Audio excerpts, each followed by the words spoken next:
తమిళ hero Prashanth అంటే తక్కువ మంది గుర్తుపడతారు. అదే జీన్స్ హీరో అంటే అరే ఆ హీరోనా చెప్పండి చెప్పండి అంటారు. సినిమా వచ్చి 30 ఏళ్లకు దగ్గర పడుతోంది. ఇంకా మూవీకి క్రేజ్ తగ్గలేదు. అలాంటి సినిమాల్లో కనిపించిన హీరో ఇప్పుడు రీమిక్స్లో మాత్రమే కనిపిస్తున్నాడు. ప్రస్తుతం కోర్ట్ను తమిళంలో మళ్ళీ రీమేక్ చేస్తున్నాడు. గత ఏడాది కొత్త దర్శకుడు రామ్ జగదీష్ తెరకెక్కించిన కోర్టు చిత్రం తెలుగునాట ఎంతటి సంచలన విజయం సాధించిందో తెలిసిందే. 5 కోట్లు పెట్టి తీస్తే 50 కోట్లకు పైగా వసూళ్లు వచ్చాయి. నిర్మాతగా నాని సూపర్ డూపర్ సక్సెస్ కొట్టాడు.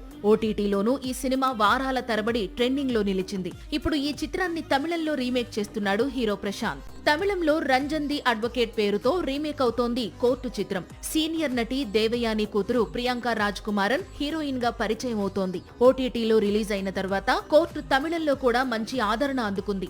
అయినా సరే ప్రశాంత్ ఈ చిత్రాన్ని రీమేక్ చేయడం ఇప్పుడు కోలీవుడ్ లో హాట్ టాపిక్ గా మారింది. 90ల్లో తమిళనాట స్టార్ హీరోగా ఎదిగాడు ప్రశాంత్. ప్రస్తుతం మాత్రం ఎక్కువగా రీమేక్స్ పై ఆధారపడుతున్నాడు. హిందీలో వచ్చిన అంధాధున్ను తమిళంలో రీమేక్ చేశాడు. అంతకు ముందు బాలీవుడ్ లో వచ్చిన జానీ గద్దార్ అనే చిత్రాన్ని తమిళంలో రీమేక్ చేశాడు. ప్రస్తుతం కోర్టు చిత్రాన్ని రీమేక్ చేసే పనిలో పడ్డాడు. రీసెంట్ గా ప్రశాంత్ నటించిన స్ట్రైట్ మూవీ ఏదైనా ఉందా అంటే విజయ్ తో కలిసి నటించిన గ్రేటెస్ట్ ఆఫ్ ఆల్ టైమ్ మాత్రమే. సాక్షి టీవీ ప్రసారాలను నిలిపివేయడం చట్టరీత్యా నేరం.